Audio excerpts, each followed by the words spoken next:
Shalom Bapak Ibu Saudara-saudara dikasih Tuhan. Senang Back to Bible Indonesia bisa menemani Bapak Ibu Saudara untuk belajar firman Tuhan per perikop. Saya percaya hari ini adalah hari yang luar biasa buat saudara dan saya. Saya percaya hari ini Tuhan sedang mereka-rekakan sesuatu yang baik buat saudara dan saya. Saya percaya bersama Tuhan hari ini kita akan menjalani hari-hari yang penuh dengan sukacita. Dan saya percaya yang sakit hari ini disembuhkan, yang menghadapi beban berat Tuhan akan angkat, yang sedang bergumul tentang sesuatu Tuhan akan memberikan jawaban dari setiap pergumulan kita. Mari bersama-sama kita akan melanjutkan pembelajaran Alkitab kita yang terambil di kitab Matius pasal yang ke-26 ayat yang ke-36 sampai yang ke-46. LAI memberikan sebuah judul di Taman Getsemani. Mari kita baca firman Tuhan ini bersama-sama. Maka sampailah Yesus bersama-sama murid-muridnya ke suatu tempat yang bernama Getsemani. Lalu ia berkata kepada murid-muridnya, "Duduklah di sini, sementara aku pergi ke sana untuk berdoa." Dan ia membawa Petrus dan kedua anak Zebedius sertanya. Maka mulailah ia merasa sedih dan gentar. Lalu katanya kepada mereka, "Hatiku sangat sedih, seperti mau mati rasanya. Tinggallah di sini dan berjaga-jagalah dengan aku."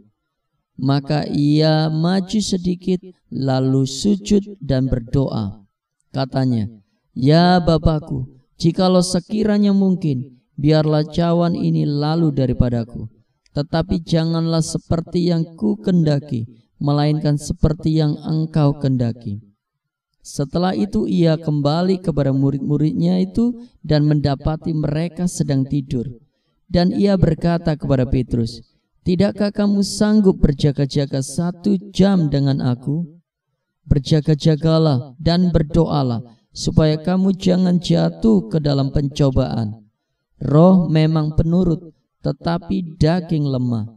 Lalu ia pergi untuk kedua kalinya dan berdoa. Katanya, "Ya Bapakku, jikalau cawan ini tidak mungkin lalu, kecuali apabila aku meminumnya, jadilah kehendak-Mu." Dan ketika ia kembali pula, ia mendapati mereka sedang tidur, sebab mata mereka sudah berat. Ia membiarkan mereka di situ, lalu pergi dan berdoa untuk ketiga kalinya, dan mengucapkan doa yang itu juga. Sesudah itu ia datang kepada murid-muridnya dan berkata kepada mereka, "Tidurlah sekarang dan istirahatlah. Lihat, saatnya sudah tiba bahwa Anak Manusia diserahkan ke tangan orang-orang berdosa. Bangunlah, marilah kita pergi. Dia yang menyerahkan aku sudah dekat." Haleluya. Mari kita berdoa, mohon tuntunan Roh Kudus untuk menyingkapkan segala rahasianya. Bapa, kami mengucap syukur, terima kasih untuk hari ini, untuk hari yang baru yang Bapa berikan dan percayakan bagi kami, sehingga kami boleh merenungkan firman-Mu hari ini. Roh Kudus, ajar kami, singkapkan segala yang tersembunyi yang Bapa mau untuk kami lakukan dan kerjakan sepanjang hari ini. Terima kasih, terjadilah apa yang Bapa kehendaki atas hidup kami. Dalam nama Yesus Kristus, haleluya, amin. Mari kita mulai menggali firman Tuhan. Kita mulai dari ayat yang ke-36. Maka sampailah Yesus bersama-sama murid-muridnya ke suatu tempat yang bernama Getsemani. Lalu ia berkata kepada murid-muridnya, "Duduklah di sini, sementara aku pergi ke sana untuk berdoa." Bapak Ibu Saudara yang dikasihi Tuhan, dalam bahasa Aram, Getsemani berarti pemerasan minyak. Tempat ini adalah tempat yang disenangi oleh Yesus dan murid-muridnya sebagai sebuah tempat peristirahatan.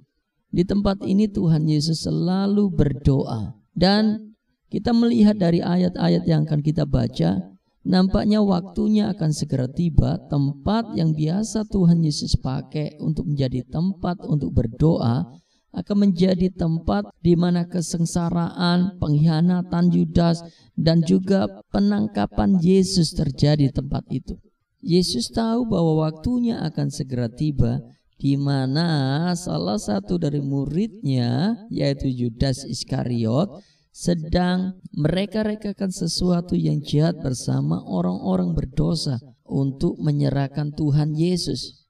Ini bukanlah kemenangan Yudas, iblis, ataupun juga kemenangan ahli-ahli agama. Namun seperti yang Alkitab bilang bahwa kematian Yesus harus terjadi. Untuk sebuah pengampunan dosa manusia, Bapa harus merelakan anaknya Yesus Kristus untuk menjadi korban penebusan bagi semua manusia. Kasih yang besar itu membuat Yesus rela untuk ia menerima apapun yang akan terjadi setelah ini. Sekarang kita perhatikan ayat yang ke-37. Dan ia membawa Petrus dan kedua anak Zebedius sertanya. Maka mulailah ia merasa sedih. Dari ayat yang ke-36 ini perlu kita ketahui bahwa ada waktunya buat setiap kita memiliki sebuah persekutuan bersama-sama. Namun ada waktunya buat kita juga memiliki sebuah persekutuan pribadi dengan Bapa. Murid-muridnya dibiarkan berada agak jauh daripada Yesus karena Yesus mau berdoa. Jangan pernah mencoba menggantikan persekutuan pribadi kita dengan persekutuan bersama-sama dengan tubuh Kristus. Persekutuan dengan tubuh Kristus tidak boleh jauh dan tidak boleh kita abaikan. Namun persekutuan pribadi dengan Tuhan haruslah juga kita kerjakan. Di tempat ini, di Getsemani, di tempat di mana Tuhan Yesus mau diserahkan, adalah contoh dan teladan bahwa ada waktunya buat Yesus bersama-sama dengan muridnya untuk berdoa, dan ada waktunya buat Yesus untuk menyendiri berdoa. Ayat yang ke-37 dikatakan, dan ia membawa Petrus dan kedua anak Zebedius sertanya.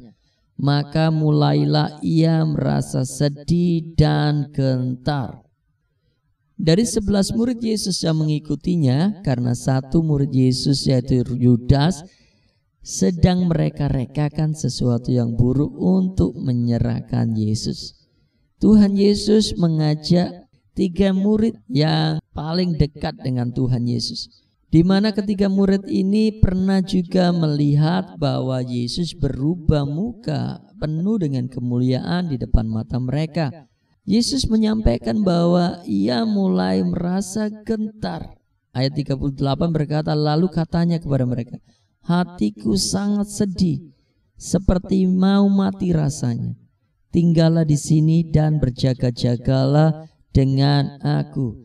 Hal yang kedua yang kita dapat dari ayat ini adalah sekalipun kita adalah orang-orang yang sudah kuat secara iman, namun kita memerlukan orang-orang yang ada di sekitar kita untuk mendukung kita. Ada waktunya kita yang kuat pun merasa di bawah, merasa tertekan, merasa jauh, merasa sendiri. Perhatikan Yesus yang adalah Tuhan mengalami hal yang sama. Manakala detik-detik waktu penyalipannya akan segera terjadi. Detik-detik penganiayaan yang begitu berat yang akan dia terima. Hatinya merasa sangat sedih, seperti mau mati rasanya. Tuhan mengajak murid-muridnya untuk mensupport, mendukung dalam doa. Jika Yesus saja membutuhkan murid-muridnya untuk mendukungnya, apalagi kita.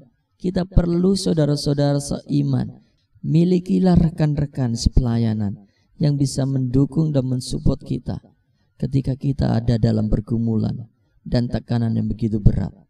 Ayat yang ke-39 dikatakan, maka ia maju sedikit lalu sujud dan berdoa katanya, ya Bapakku, jikalau sekiranya mungkin biarlah cawan ini lalu daripadaku, tetapi janganlah seperti yang ku kendaki, melainkan seperti yang Engkau kendaki.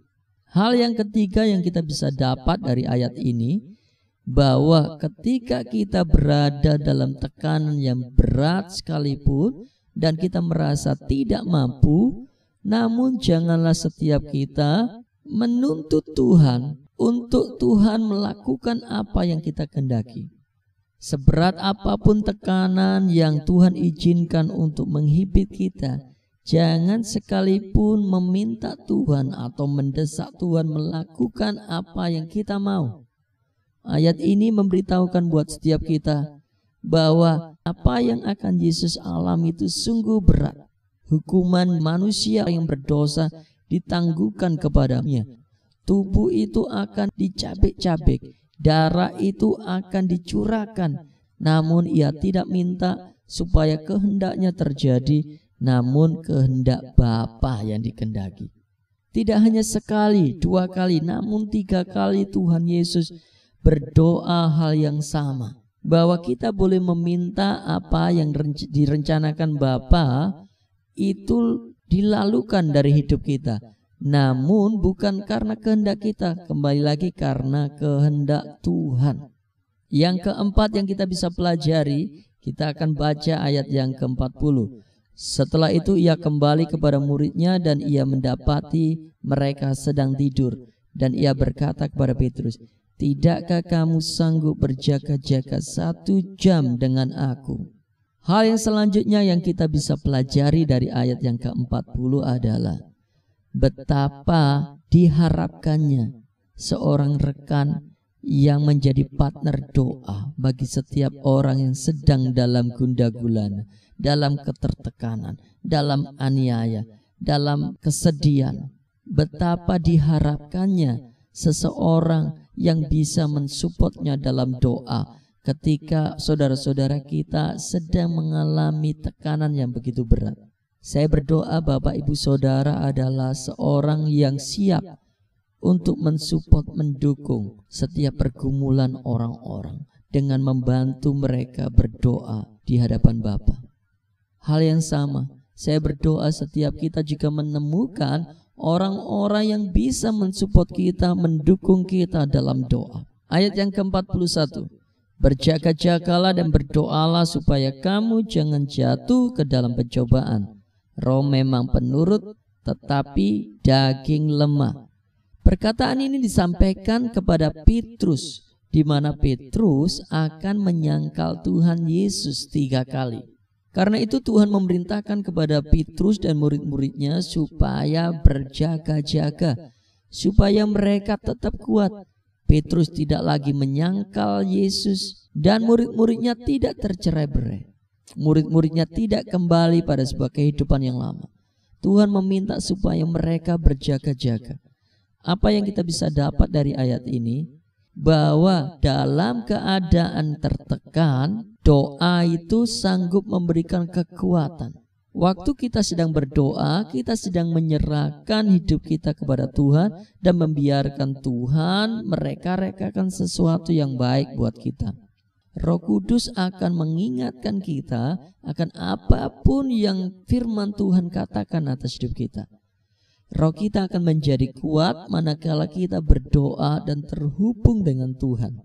Karena itu untuk menjadi kuat kita harus banyak berdoa, memperkuat roh kita, supaya roh kita menjadi roh yang kuat dan mampu mengalahkan daging ini.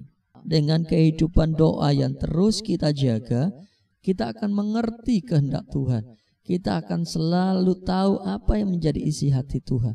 Itu akan membuat kita mudah berjalan dari hari lepas hari untuk melakukan apa yang baik yang Tuhan reka-rekakan atas hidup kita. Ayat yang ke-42 berkata, lalu ia pergi untuk kedua kalinya dan berdoa katanya, "Ya Bapakku, jikalau cawan ini tidak mungkin lalu kecuali apabila aku meminumnya, jadilah kehendak-Mu." Biarkan kehendak Tuhan yang terjadi. Tidak ada yang buruk dalam rancangan Tuhan. Ia tahu rancangan-rancangan yang ada padanya tentang hidup kita. Ia yang rela mati buat hidup kita waktu kita berdosa. Masakah ia tidak mereka-rekakan yang baik atas hidup kita? Belajarlah untuk berserah terhadap setiap kehendak Bapa, sebab itu yang terbaik atas hidup kita. Ayat yang ke-43, dan ketika ia kembali pula ia mendapati mereka sedang tidur, sebab mata mereka sudah berat. Ia membiarkan mereka di situ lalu pergi dan berdoa untuk ketiga kalinya, dan mengucapkan doa yang itu juga. Doalah dalam ketekunan. Sesudah itu ia datang kepada murid-muridnya dan berkata kepada mereka, tidurlah sekarang dan istirahatlah. Lihat, saatnya sudah tiba bahwa anak manusia diserahkan ke tangan orang berdosa. Bangunlah, marilah kita pergi. Dia yang menyerahkan aku sudah dekat. Lebih dari semua yang baik yang kita bisa buat untuk mereka-rekakan akan kebaikan setiap kita, belajarlah untuk menyerahkan diri ke tangan Bapa. Belajarlah untuk menyerahkan semua agenda kita. Belajarlah untuk menyerahkan semua proyek pribadi kita dalam tangan Bapa. Sekalipun apa yang kita kehendaki dan kita doakan tidak seperti apa yang Bapa kehendaki, belajarlah untuk menerima dan melakukan dengan taat apapun yang firman-Nya katakan. Yesus menyerahkan dirinya untuk disalibkan. Dari ayat yang ke-45 ini kita dapati bahwa ada waktunya buat kita untuk bergumul terhadap apapun yang kita gumulkan. Ada waktunya buat kita untuk menyerah. Ada waktunya buat kita untuk tidak memikir-mikirkan. Dan ada waktunya buat kita untuk merenungkan firman-Nya supaya kita bisa dapatkan apa yang Tuhan mau. Ada waktunya buat murid-muridnya untuk disuruh berjaga-jaga ketika pergumulan berat terjadi. Dan ada waktunya Tuhan menyuruh mereka tidur. Hal yang sama dengan kita. Ketahuilah waktu yang tepat apa yang harus kita ambil. Selalu berjalan dan bertindak seperti waktunya Tuhan. Jangan sampai kita miss dengan waktunya Tuhan. Mari kita berdoa. Bapa di surga, kami mengucap syukur terima kasih buat hari ini, buat apa yang bisa kami pelajari.